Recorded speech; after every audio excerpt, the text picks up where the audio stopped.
প্রণাম করি তোমায় তারা, তুমি আমার নয়ন তারা, দূর করে দাও সকল অন্ধকার। আমি অতি মূঢ়মতি, না জানি ভক্তি স্তুতি, তাই কৃপা করে করো মোরে পাঠ। এ ঘোর ভবার নবে একদিন শেষ সবার চলে যেতে হবে, কেহ না রহিবে যেদিন, সেদিন মাঝে তুমি মোর কেটে দিও মায়ার ডোর, ভবন নদী পার হই যখন। আমার স্মরণ করি পরমেশ, যার গুণ বটনি অশেষ, বেদেও নাহি করিবারে পারে, যে নাম নিলে পরে জীবের আপদ হরে বিপদ হরে, আমি সে নাম করিবারে বারে। যে নামের জন্য এই জগৎ ধন্য, সাজানো এই ভক্তি বৃন্দাবন, যত সব সাধু গুরুর আহ্বানে বৈষ্ণব ভক্তের আগমনে এসেছেন আমার প্রাণের কৃষ্ণধন। তাই এই ব্রজের ধুলি মাটি আজ অঙ্গে মেখে হব খাটি, ভুল ত্রুটি খুঁটিনাটি আছে সারা জীবন ভর, করিলে সব সাধু সঙ্গ পবিত্র হইবে অঙ্গ, এখন আছে আমার সাধু গুরুর চরণ ধুলির দোল। তাই আছেন যত নারী নরে, একে একে প্রণাম জানালাম সবার চরণ নখরে, সবাই আশিস দোয়া করবেন না। ভক্তের আশীর্বাদ দোয়া নেওয়া হলো, এবার আত্মপরিচয় দেওয়া হলো। চিন্তা করে দেখুন জ্ঞানী চয়, কবি সরকাররা যারা জানাই দিয়ে কাব্যের ধারা যে কয়দিন গান গায়, তারা কিন্তু আত্মপরিচয় দেয়। অন্তর দিয়ে দেখলাম ভেবে, আজকে নতুন যারা জানাই দিয়ে কাব্যের ধারা, তারা তো আমাকে চেনে না, তাদের জন্য আমাকে আত্মপরিচয় দিতে হবে। বলি কাব্য সমাধান, অরূপ সরকার আমার নাম।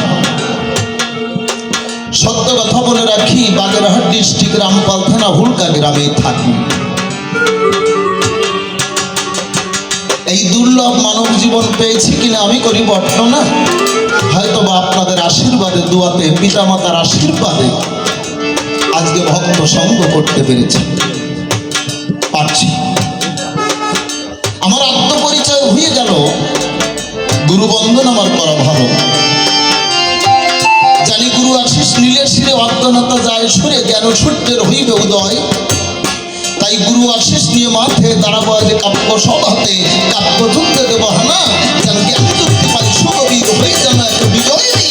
এই আশীর্বাদ দোয়া আবারও করবেন সর্বনা। গুরু বন্দনা হয়ে গেল, এবার মূল বিষয়বস্তুর দিকে যাওয়া ভালো। চিন্তা করে দেখুন, বিজ্ঞলোকে কবিগানের আসরে বিভিন্ন ধরনের শ্রোতা থাকে।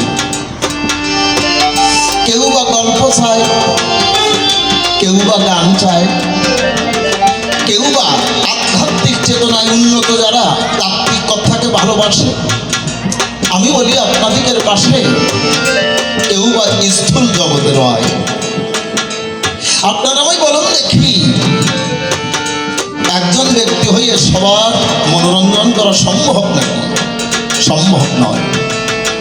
তবুও বলি স্পষ্ট, কবিগান তো নবরসের গান। আমি বলি আপনাদের বিদ্যমান সকল কিছু এতে কিন্তু নিহিত। কি কি আছে? ভাব আছে, ভাটিয়ালি আছে, সুর আছে, ছন্দ আছে, দর্শন আছে, বিজ্ঞান আছে। সকল কিছু রয়। জ্ঞানীতে বলেছে স্পষ্ট, তাই কবিগানটা কিন্তু সব থেকে শ্রেষ্ঠ, তাই না? বিশ্বকবি রবি ঠাকুরও বললেন তাই, যে কবিগানের মতো এত বড় ভালো জ্ঞানগাম্ভীর্যপূর্ণ গান আর নাই। জানবেন যত ভক্তদল পল্লী কবি জসীমউদ্দিন সাহেব যখন নকশিকাতার মাঠ লিখেছিল, বিজয় সরকারকে জড়িয়ে ধরে দুটি চোখের জলে ডাক দিয়ে বলেছিল তার স্থলে, বন্ধুরে আমরা লেখ্য কবি একবার লিখি একবার কাটি, আমাদের ভুল আছে কিন্তু চারণ কবিদের ভুল নাই। কেন? চারণ কবি যারা মায়ের পর পুত্র হয়, তারা মায়ের আশীর্বাদে মাতৃশক্তি লাভ করে গড গিফটেড হয়ে এই জগতের বুকে আসে তারা। যদিও আমরা তেমন কবি না, আমি করি বর্ণনা, তবুও এই কবির স্মৃতি রক্ষার্থে আমি বলি আপনাদেরকে সাক্ষাতে কি বলবো, সবার ঠাই বাংলার এই ঐতিহ্যবাহী কবিগান আমি বলি আপনাদেরকে বিদ্যমান, এটাকে রক্ষা করার জন্য কিন্তু আমি দাঁড়াই। আপনারা আমার কথা নেবেন, প্রাণ ভরে আশীর্বাদ দোয়া করবেন, যদি করেন আশীর্বাদ ঘুচে যাবে আমার অন্তরের বিষাদ, একদিন হয়তো বা সেই গোবিন্দের প্রসাদ আমি লাভ করতে পারবো। আত্মপরিচয় হয়ে গেল, গুরু বন্দনাও হয়ে গেল, মনে করি ভাবনা এইবার ওই দিকে যাব না, এইবার সাবজেক্টের ভিতরে যাব। যে কোনো একটা সাবজেক্টের বিষয় ভিতরে গিয়ে সেই কথা বোঝাই কইয়ে এই কবিগানে কিন্তু করতে হয়। আপনারা তো জানেন যত জ্ঞানী চল, তা আজকে এখানে বিভিন্ন ধরনের শ্রোতা রয় কিনা আমি করি বর্ণনা, অন্তরেতে আছে ভাবো কোনো ভক্তের প্রাণে কষ্ট দেব না, সবাই কিছু কিছু যাতে পায় তার একটা ব্যবস্থা আমি করে দেব। এক ভদ্রলোক ডাক দিয়ে কয় যে বাবু, ভক্ত আর ভগবান নিয়ে আলোচনা করবেন, অর্থাৎ ভক্ত আর ভগবান নিয়ে যদি আলোচনা করতে হয় চিন্তা করে দেখুন জ্ঞানী চয়, হয়তোবা নারদ আর কৃষ্ণ করলে কলিকাব্য সভাতলে ভক্ত ভগবানের আলোচনা হয়। আপনারা হয় বলুন দেখি, শুধু দাপর যুগ নিয়ে আলোচনা করলে কি কবিগান হবে নাকি? হবে না, কারণ আমরা হচ্ছে কলির জীব।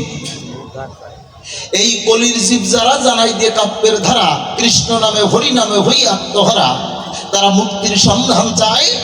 জানবেন যত ভক্তদল, তাই কলির অবতার সেই মহাপ্রভু, এমনকি আবার একবার উড়াকান্দি হরিচাঁদ ঠাকুর রূপে এই পতিত জাতিকে উদ্ধারিতে আমি বলি আপনাদেরকে সাক্ষাতে তারা ওখানে এলো। নামে প্রেমে মাতোয়ারা যারা, নাকি মতুয়া তারা। তাই অন্তরেতে আছে ভাবো, আজকে সেই দাপর যুগ থেকে আমি বলি আপনাদেরকে সাক্ষাতে ওই ওড়াকান্দি পর্যন্ত আমি ডেলিভারি দেব। আমি আজকে নারদমণি হব, আর বিপক্ষে শিব ঠাকুর, যেহেতু এখানে কালী পূজা হচ্ছে, আমি বলি আপনাদের কাছে আমি নারদ। এই নারদ যার গতিকে করা যায় না রোধ, সেই হচ্ছে নারদ। এই নারদ যারে ধরে, এই ঝিঝি একটা শব্দ হচ্ছে, অপারেটর ভাই আত্মনিবেদন জানাই আপনার ধারে,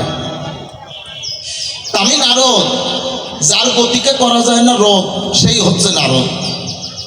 এই নারদ যারে ধরে চিন্তা করে দেখুন, অন্তরে তারা রামায়ণ মহাভারতের দেশ পার করে ছাড়ে।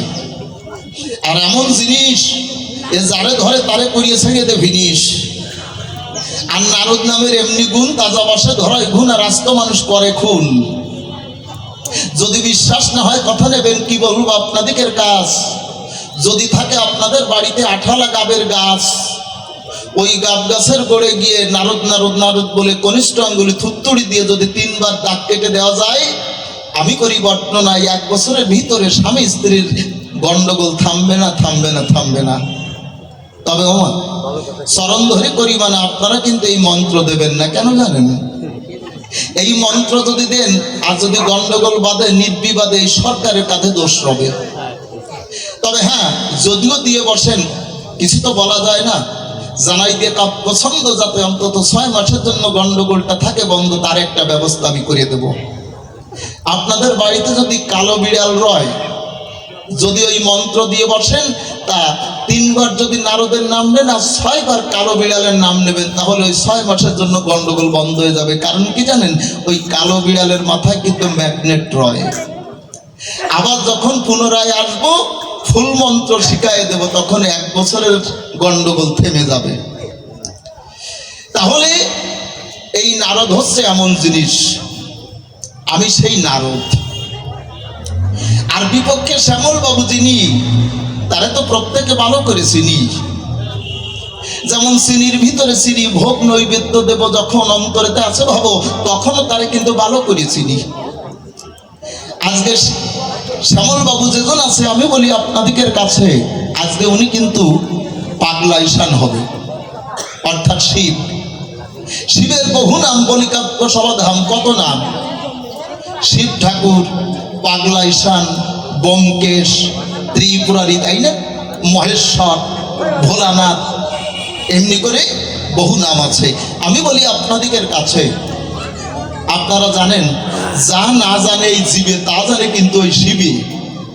আমি 4 যুগের অমর, আমি নারদ, সত্য ত্রেতা দাপর কলি, সেই কথা খুলে বলি, এই 4 যুগ ধরে কিন্তু আমি চলি। আর শিব ঠাকুর যেজন রোলে, কথা আমার বলা ভালো, তার নাম কি মৃত্যুঞ্জয়। যে মৃত্যুকে জগতের বুকে করেছে জয়, সেই তো হচ্ছে মৃত্যুঞ্জয়। সেও কিন্তু 4 যুগের অমর রে ভাই। হর হরি অভেদাত্তা জানাই দিয়ে ভাবের বার্তা, সেই হর আর হরি বলি আপনাদের বরাবরই, কেন আমরা শুধু শুধু বিভেদ করি? তাহলে সে আজকে কিন্তু শিব ঠাকুর হবে অন্তর দিয়ে। দেখুন ভেবে, আপনারা আমায় বলেন দেখো মা, আমি অরূপ সরকার হয়ে নারদের ভূমিকায় অভিনয় করতে পারবো না কিনা? মনে করবেন ভাবো না, এই অরূপ সরকার কিন্তু আর থাকলো না। জানবেন যত ভক্ত দল, অরূপ সরকারের বাড়ি হুলটা গ্রাম, বলিকাব্য সভাধাম, রামপাল থানা, ওইখানের ছেলে বলিকাব্য সভাতলে ওইখানে চলে গেল। এই জায়গাটা জুড়ে দেখুন যত নারী নরে, এখন থেকে কিন্তু নারদ মুনি কৃষ্ণ ভক্ত দাঁড়ালো। আমি বলি আপনাদিকে ঠাই, আমি আর অরূপ সরকার নাই, আমি নারদ। আমার হাতে কিন্তু বিনা যন্ত্র আছে।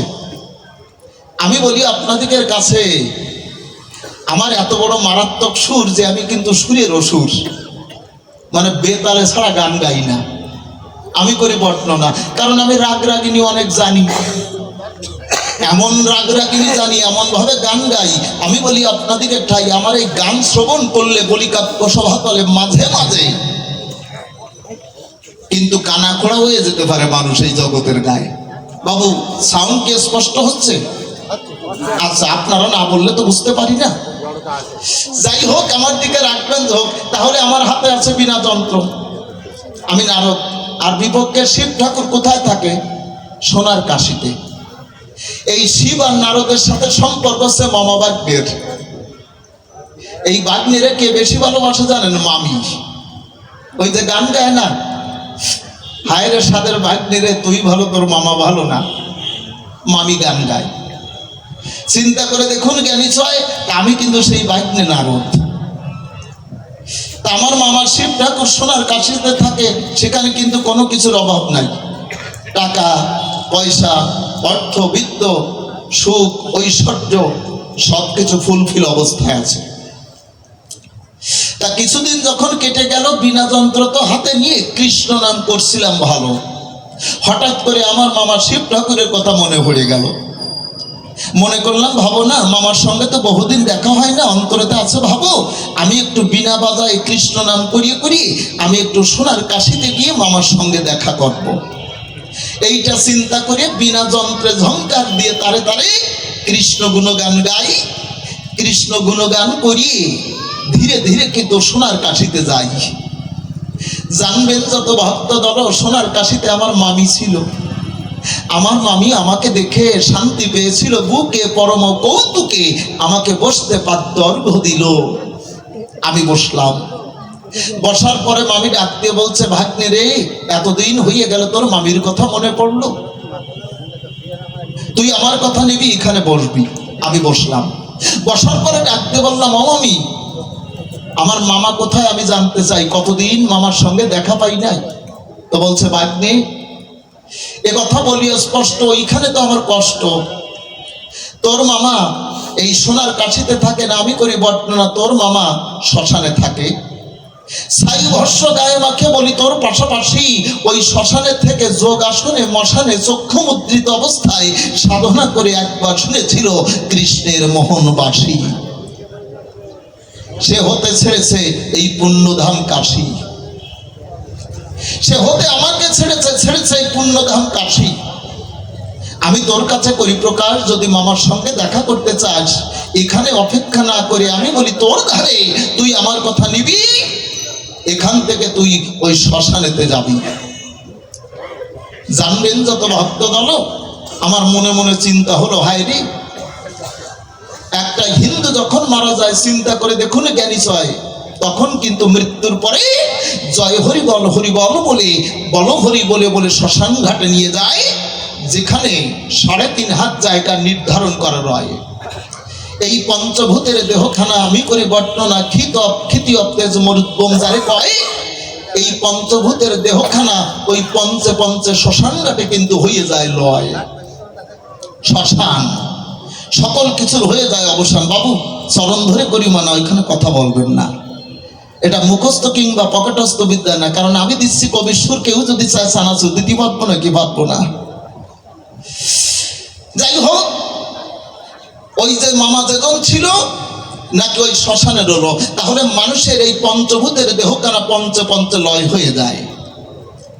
একজন মুসলমান যার আছে আল্লাহর প্রতি ঈমান, মনটা করে স্থির আল্লাহ নামে দেয় জিকির, এই মুসলমান যখন মারা যাবে তার জন্য কিন্তু ওই কবরস্থান মাত্র 3.5 হাত জায়গা নির্ধারণ করা হবে, তারও দেহটা মাটি জল আকাশ বাতাসের সঙ্গে মিশে যাবে।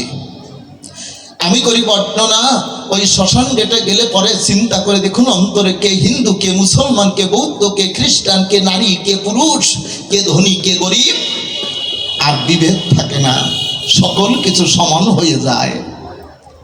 চিন্তা করলাম হিয়ায় সকল কিছু যখন অবসান হয় ওই শ্মশানের গায়ে, তাহলে আমার মামা কি জন্য কি কারণে ওই শ্মশানেতে যায় আমি দেখব। এইটা চিন্তা করে বিনা যন্ত্র আবার নিয়ে করে ঝংকার দিয়ে তারে তারে আমি শ্মশানের দিকে যাই। একটু দূর থেকে দেখতে পাই আমার মামা শিব গোসাই, জানবেন যত ভক্তদল, ওই শ্মশানে বসে যোগাসনে চক্ষু মুদ্রিত অবস্থায় কার যেন সাধনায় রত রলো। এই দৃশ্য দেখে চোখে শান্তি পেয়েছিলাম বুকে, পরম কৌতুকে সম্মুখে গিয়ে আমি ডাক দিলাম, মামা, ডাক শোনে না। আবার ডাক দিলাম, মামা, ডাক শোনে না। চিন্তা করলাম, তাই হায় রে, এ সংসারে যোগী পুরুষ যারা একবার যোগ সাধনায় হলে আত্মহারা, বাহ্যিক জগতের সংবাদ রাখে না তারা। তাহলে আমার কি করতে হবে? আমার কৌশল অবলম্বন করতে হবে। আমার হাতে যে বীণা যন্ত্র ছিল, ওই বীণা যন্ত্রটা বাজাতে গেলে চিন্তা করে দেখুন অন্তরস্থলে একটা ছড় বা লাঠি লাগে। ওই লাঠিটা ধরিয়ে মামার বগল ডাবায় ভরিয়ে দিয়ে আমি কিন্তু একটু মোচড় দিলাম। কারণ কি জানেন? আমি কাব্য করি শুরু, এই জীব জগতে হাতির কিন্তু চামড়া অত্যন্ত পুরু, আর আমার মামার শিব ঠাকুর হচ্ছে সাধনার গুরু, তারও কিন্তু চামড়া পুরু। তা যখন ওই মোচড় দিলাম, দেওয়ার পরে যখন সুড়সুড়ি লাগে, আমি বলি আপনাদিকে পুরো ভাগে, একটু পরে আমার মামার চক্ষু উন্মিলন করি আমাকে ডাক দিয়ে বলে, ভাগ্নে তুই আমার কথা নিবি, আমি শ্মশানে সাধনায় রত ছিলাম বলি তবধাম, আমাকে জাগালি কেন একবার কবি। এখান থেকে হবে প্রশ্ন শুরু। বসে শুনুন যত জ্ঞানী গুরু, আমার এই প্রশ্নগুলো বসে বসে বসে বসে মনের খাতায় করবে না নন, এক আর এক দুই, যেমন আজকে তার কাছে প্রশ্ন দেব তেমন আপনারা জ্ঞানীজন তাই করিবেন শ্রবণ। আমি নারদ, অমা তুমি তো শিব, তুমি মহেশ্বর, আমি বলি তোমার ধার, তুমি আমার কথা রবে। হিন্দু যারা চরাচরে চিন্তা করে দেখুন অন্তরে, যদি আমরা বেদের ভিতরে যাই ওখানে দেখতে পাই ন যায়তে মৃয়তে বা বিপর্চিত নায়ম কুতর্চিত নবভুব কর্ষিত। বেদ প্রতিপাদ্য ঈশ্বর, তিনি জগতের বুকে জন্মেন না মরেন না, তিনি অজর অমর অক্ষয় চির শাশ্বত। আল্লাহ নিরাকার, তাই না? কলহু মানে বলো, আল্লাহু আহাদ, তিনি এক। আল্লাহু সামাদ, তিনি পবিত্র, লাম মানে নাই, ইয়ালি তার কোনো শরীক নাই, তাকে কেউ জন্মাতে পারে না, তিনিও অজর অমর অক্ষয়, অক্ষয় ছিল শাশ্বত। কিন্তু মুসলমান যারা আল্লাহর সাধনা করে তারা, তুমি আমার কথা ভাবে, দিনের নবী করুণার ছবি যেজন ছিল, উনি সংসার স্ত্রী ছেড়ে, আমি বলি আপনাদের গোসরে 15টি বছর ধরে মুসলমান ভাই আছেন না, হীরা পর্বতের গুহায় সাধনা করেছিলেন, তাই তো? সাধনা করার পরে সাতাজে রমজান রাত্রিবেলা বলিকাপ্য সভাতলা, এ কথা আমার বলা ভালো, জিব্রাইলকে মাধ্যম করে আমি বলি আপনাদের গোসরে কোরআন নাযিল হয়েছিল নবীজির কাছে। দিনের নবী, দিন ও দরিদ্রের নবী, দিনের নবী। এই দিনের নবী করুণার ছবি, উনি শুধু মুসলমানদের নবী নয়, সারা জাহানের নবী। উনি গাছের নবী, উনি মাছের নবী, উনি কীট পতঙ্গ, স্থল জল সকল কিছুর কিন্তু নবী, সাধারণ মানুষ নয়। আল্লাহ পাক ডাক দিয়ে কয়, নবীজি যদি পৃথিবীর পরে না যেত, এ কথা অবগত, আমি করি বর্ণনা, জগতের বুকে আকাশ বাতাস জল কোনো কিছুই আমি সৃষ্টি করতাম না। এই নবীজি কি করলেন? 27 রমজান রাত্রিবেলা আল্লাহ কর্তৃক এই কোরআন জগতের বুকে আনলেন। জিব্রাইল যেজন ছিল ডাক দিয়ে নবীজিকে বলল, নবীজি আমার কথা নেবেন, কোরআনের যে সূরাটা আছে আমি বলি আপনার কাছে পাঠ করে শোনাবেন। নবীজি ডাক দিয়ে বলে, তাই? জীবনে কখনো কোনোদিন তো স্কুল কলেজে যাই নাই, আমি কেমন করে কোরআনের সূরা পাঠ করে শোনাই? পৃথিবীতে কয়েকজন মানুষ স্কুলে যায় নাই, এক দিনের নবী করুণার ছবি। লোকনাথ বাবা, লোকনাথ ব্রহ্মচারী, আরবের গফুর মিয়া, সত্য কথা আমার হবে কোয়া, তারা জীবনে কখনো কোনোদিন স্কুলে যায় নাই। রামকৃষ্ণ পরমহংসদেব মাতৃসাধক যেমন ছিল, এ কথা আমার বলা ভালো, সেও কিন্তু মাতৃশক্তিতে উন্নত হয়ে সেই কথা বোঝাই কইয়ে জগতের মঙ্গল কামনা করে গেল। নবীজি তখন বললেন যে আমি স্কুল কলেজে যাই নাই, কেমন করে সূরা পাঠ করে শোনাই? জানবেন যত ভক্ত দল, জিব্রাইল যেজন ছিল নবীজিকে বুকের সঙ্গে চেপে ধরেছিল, 3 বার যখন চেপে ধরে আল্লাহর ঐশী শক্তি লাভ করে শুনুন যত নারী নরে, সেদিন কোরআনের সূরাটা পাঠ করে শুনিয়েছিল। সেখান থেকে মুসলমান যারা জানাইতে কাব্যের ধারা কোরআনের পথকে অনুসরণ করে ইসলাম ধর্মে দীক্ষা নিল, শান্তির ধর্মে। তাহলে উনি কি দিলেন? কোরআন দিলেন। রামকৃষ্ণ পরমহংসদেব উনি কি করলেন? উনি মাতৃসাধক। মাতৃসাধক বলে স্ত্রীকে ত্যাগ করে সংসার ছেড়ে দক্ষিণেশ্বর গেলেন। যখন গেলেন দক্ষিণেশ্বর, আমি বলি আপনাদিকের ধার মাটি দিয়ে মায়ের মূর্তি গঠন করি, আমি বলি আপনাদিকের গোসরে তার চরণ পরে ভক্তি অর্ঘ্য করেছিল দান, আমি বলি আপনাদিকের বিদ্যমান ভক্তিতে শক্তি লাভ করি, আমি বলি আপনাদিকের গোসরে, কথা আমার বলা ভালো, নরেন দত্তের মতন ঊর্ধ্ববীজের সন্তান করিয়ে তার মৃত্যুর পরে আমেরিকার বুকে যখন ধর্ম সম্মেলন হয়েছিল, সেখানে বক্তৃতা করেছিল ধান।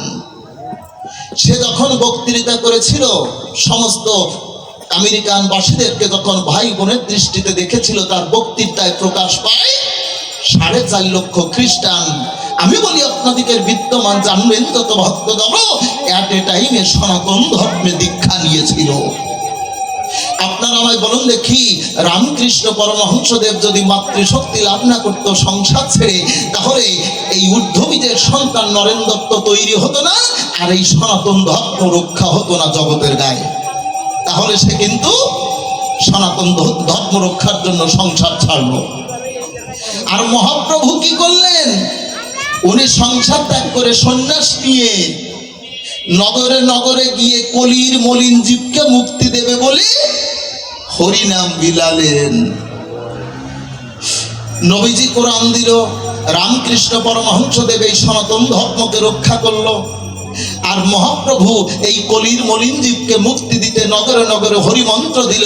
ও মামা শিব, তুমি আমার কথা নাও, তুমি সংসার স্ত্রী ত্যাগ করে ওই মানুষের মৃত দেহ যেখানে পোড়ানো হয়, শ্মশান কিংবা কবরস্থান কয়, ওই কবরস্থানে গিয়ে সাধনা করিয়ে তুমি এই জগৎ জীবের মঙ্গলের জন্য কি দিলে? আমার কথা নিও, কি দিলে? আমরা জানি আত্ম ইন্দ্রিয় প্রীতি ইচ্ছা তারে বলে কাম, আর কৃষ্ণ ইন্দ্রিয় প্রীতি ইচ্ছা ধরে প্রেম নাম। তুমি আমার কথা নেবা, ওই শ্মশানে থেকে একবার কৃষ্ণের বাঁশি শ্রবণ করেছিলে, তোমার মুক্তির জন্য তুমি সাধনা করলে না এই জগৎ জীবের মঙ্গলের জন্য কিছু দিলে, সেই কথা কিন্তু কবা। এই হচ্ছে কিন্তু বাবু আমার প্রথম প্রশ্ন। খান আমি বলি আপনাদের বিদ্যমান মানে জুল দেবেন, ঠিক মতন দেবেন, কারণ উনি কিন্তু গুরু, তাই না? সাধনার গুরু। তবে গুরু এমন হলে তো হবে না। আমি করি বর্ণনা কেমন গুরু, মানে গুরু শিষ্য পথ দিয়ে যাচ্ছে, আমি বলি আপনাদের কাছে এইবার শিষ্যর পায়ে কিন্তু নতুন জুতো আছে, মানে বৌমা দিছে। তা গুরুদেব খুব ট্যালেন্টফুল গুরুদেব, শিষ্যের ওই পায়ের দিকে কোনো কোনো তাকাচ্ছে আর সামনের দিকে যাচ্ছে, তার শিষ্য ওনার থেকেও মারাত্মক। তা গুরুদেব বুঝতে পারি যে গুরুদেবের মানে শিষ্য বুঝতে পারি যে গুরুদেবের জুতো পছন্দ হয়ে গেছে। ডাক দিয়ে বলতেছে, গুরুদেব আমার পায়ের জুতো কি পছন্দ হয়েছে নাকি? তা বলছে পছন্দ তো হয়েছে, তা নেবেন নাকি? তা কয় নেব তো। তা কিনে দিছে কেডা? তা কয় বৌমা। শিষ্যরে বলতেছে কিনে কে দিছে? তা কয় বৌমা দিছে। তা বলছে আমার যদি তুই ওই জুতো দিয়ে দিবি, তুই আমার কথা নিবি, বৌমা যদি ডাক দিয়ে কয় যে সে জুতো কাকে দিছ, তা কি বলবি? তা বলছে গুরুদেব ওই কোনো ব্যাপার নাকি, বলবানি কুত্তায় নিয়ে গেছে। আমি বলি আপনাদের কাছে তা গুরু যেমন শিষ্য তেমন হলে তো হবে না। আমি করি বর্তমান অন্তরে তা আছে ভাবো, আমি কিন্তু কৃষ্ণ ভক্ত আর তুমি কিন্তু সাধনার জগৎ গুরু, সাধারণ ব্যক্তি না। ওই জুতোর দিকে লক্ষ্য না রেখে আমি বলি তোমার সাক্ষাতে তুমি যোগ সাধনার মাধ্যমে দিয়ে সুন্দরভাবে জবাব করবে দান, যে জবাব শুনে খুশি হবে আমার সকল ভক্তরা, হিন্দু আর মুসলমান। এইবার প্রথম প্রশ্ন হয়ে গেল, দ্বিতীয় প্রশ্নের দিকে যাওয়া ভালো, তাই না? দ্বিতীয় প্রশ্ন কি বাবু? আমরা জানি যে রাম হরি, কৃষ্ণ হরি, শ্রী গৌরাঙ্গ হরি, হরিচাঁদ আসল হরি, পূর্ণানন্দ হরি। কি বললেন? পূর্ণানন্দ হরি। পূর্ণ ব্রহ্ম হরি অনেকে কয়। তাহলে রাম হরি, রাম কথার অর্থ কি? রাম, আমি অরূপ নাম আমার, তাই না? তাহলে আমি অরূপ, আমার একটা নামের একটা ব্যাখ্যা আছে না? আছে তো, অরূপ। তেমনি রাম, রাম কথার অর্থ কি? রা শব্দে বিশ্ব, মা শব্দে ঈশ্বর, যিনি সমস্ত বিশ্বের ঈশ্বর তিনি রাম। কৃষ্ণ, ক্রি শব্দের সর্বর্ণ শব্দে আত্মা, যিনি সর্বজীবের আত্মা তিনি কিন্তু কৃষ্ণ। কিন্তু আমরা কি কই জানেন? কৃষ্ণ, ওই নাম শুনতে চাই না, গায় না। হ্যাঁ হ্যাঁ বাবু, ওদিক না, গায় না। কি গায় দেখেন?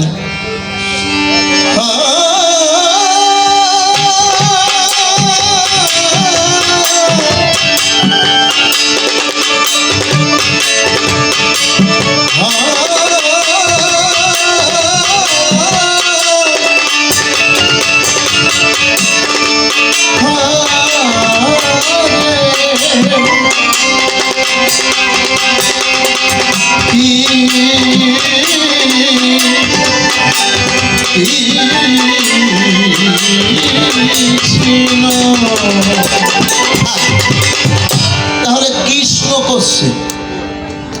আচ্ছা, কোন ব্যক্তির নাম যদি রবি নয়, তারে যদি ডাকা হয় যে রবি, চড়ায় দাঁত ফেলায় দিন না, তাহলে কৃষ্ণ।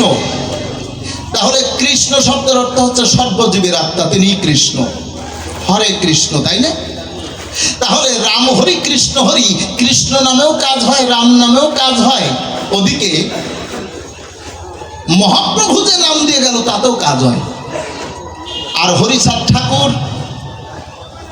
তার দ্বারাও কিন্তু কাজ হয়। রাম হরি, কৃষ্ণ হরি, শ্রী গৌরাঙ্গ হরি, হরিচাঁদ আসল হরি, পূর্ণানন্দ হরি। অসীম, তুমি আমার কথা নেবা, রাম যদি হরি হয়, কৃষ্ণ যদি হরি হয়, গৌর যদি হরি হয়, চিন্তা করে দেখুন জ্ঞানী হয়। জানবেন যত ভক্ত দল প্রত্যেকটা যুগে কিন্তু এক একটা করে অবতার এলো। ত্রেতা যুগে রামচন্দ্র ধনুকধারী, বলি আপনাদের বরাবরই। আবার দাপর যুগে শ্রীকৃষ্ণ ভগবান আমি বলি আপনাদের বিদ্যমান, আর কলিকালে মহাপ্রভু এলো। প্রত্যেকটা যুগে আমরা একটা করে অবতার দেখতে পাই। খুলে বলি তোমার ঠাই তুমি আমার কথা নেবা, যা না জানে এই জীবে তা জানে তো শিবে, তুমি সকল কিছু সুন্দরভাবে কবা। এই কলিকালে দুইজন অবতারের কি প্রয়োজন হলো? মহাপ্রভু এলো, আবার পরবর্তীতে উড়াকান্দি হরিচাঁদ ঠাকুর রূপে আসতে হলো। মহাপ্রভু কি এমন জিনিস দিতে বাকি রেখে গেল যার জন্য হরিচাঁদ ঠাকুরের ওখানে আসতে হলো? ওদিকে ওখানেও থামি না, আমরা করি বর্ণনা, আমরা সবাই শুধু মানুষ। বৈষ্ণব যারা কি করে, কালী মন্দিরে গিয়ে প্রণাম করে না বারে বারে, এমনকি মা কালীর প্রসাদ গ্রহণ করে না, তাই না? আবার মতুয়া যারা জানাই দিয়ে কাব্যের ধারা, তারাও কিন্তু অনেক সময় বৈষ্ণবদের ঘৃণা করে। কেন করে? চিন্তা করে অন্তরে, বর্তমানে ডিশ এন্টিনার সময় বৈষ্ণব যারা মাথায় এরিয়াল রেখেছে, তারা ইন্টারন্যাশনাল সংবাদ নাকি তারা ধরায়, এত শক্তি রাখে। আমি বলি আপনাদের সাক্ষাতে ওদিকে মতুয়া যারা আছে, আমি বলি আপনাদের কাছে তারা কি করে জানেন? ঢোল ডঙ্কা নিয়ে পরে যখন যায় মহোৎসবের ভিতরে, তখন কয় হরি বল হরি বল হরি বল হরি হরি হরি হরি, মাতাম দেয়। আর ওদিকে এক বুড়ি আছে, ওই হরি বলের সাথে সাথে হরি বল আর মাজায়াত দিচ্ছে। হঠাৎ করে আমি বলতেছি, ও দিদিমা, সবাই হরি বলতেছে, তা তোমার মাজায়াত কেন? তবুও কয় হরি হরি হরি। যে কি ব্যাপার? তা বলছে কব কি, ওই আমার দাদু একটা হাতি মার্কা গুল কিনে দিল, আমার মনে হয় মাতাম দেওয়ার জন্য ফুরিয়ে গেছে, ওইটা খোঁজ করতেছি। আপনারা আমায় বলুন দেখি, মাতাম দেওয়ার সময় গুলির কোটো হারাই গেলে কি হরিরে ডাকা হবে নাকি? হবে না। আমি করি বর্ণনা। আবার বৈষ্ণবরা কি করে? মালা টেপে, মালা জপে, আবার ডাকতে কয়, এই রবিন, ক্ষেতের বেগুনগুলো খেয়ে গেল গরুতি, ব্যস্ত তারা। আবার হরে কৃষ্ণ হরে কৃষ্ণ হরে কৃষ্ণ কৃষ্ণ কৃষ্ণ হরে হরে, এরকম করে না? করে। চিন্তা করে দেখুন অন্তরে এই যে অহংকার বাড়ে বাড়ে।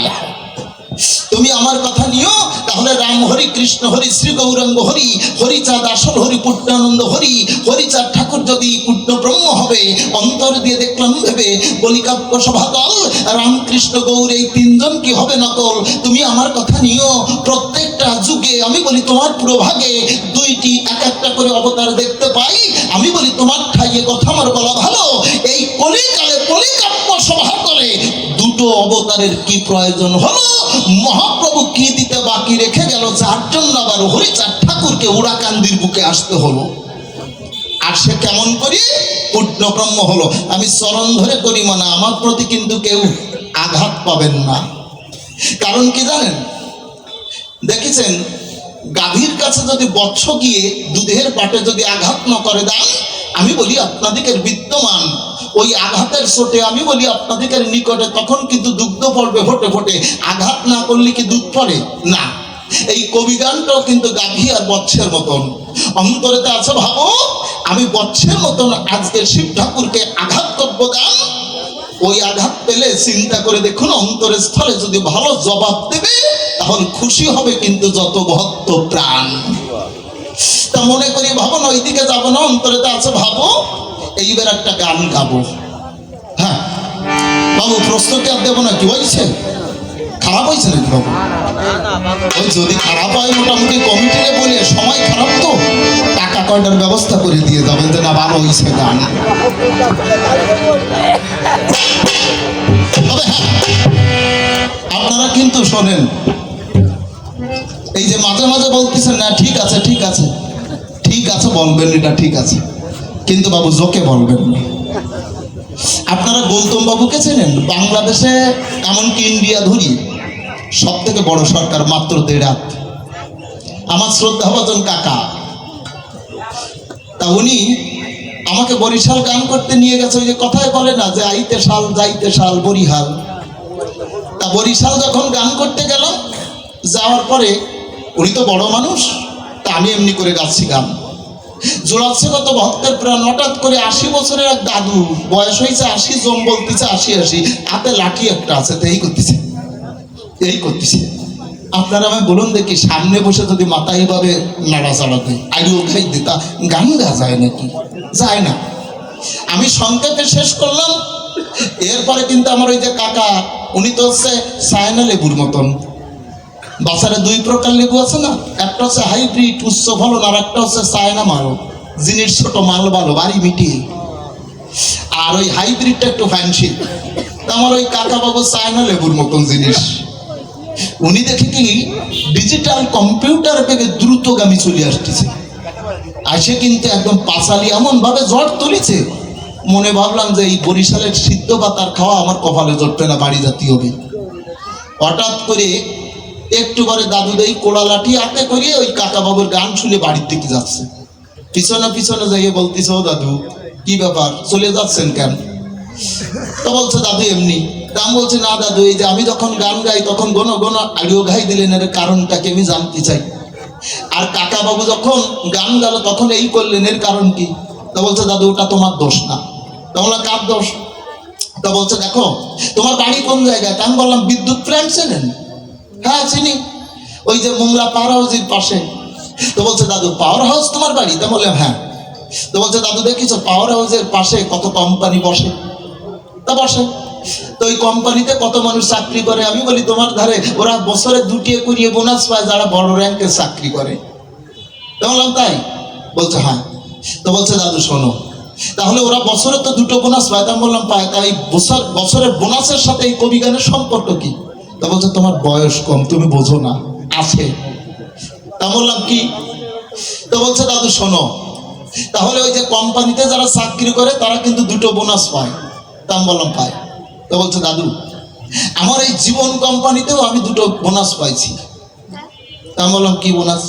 তো বলছে, দেখো আমার বয়স হয়েছে 80, জম বলতেছে 80। আমি যখন গান শুনতে যাই তখন একবার এই হয় একবার এই হয়, আমি মানি, কিন্তু ওটা আমার দোষ না।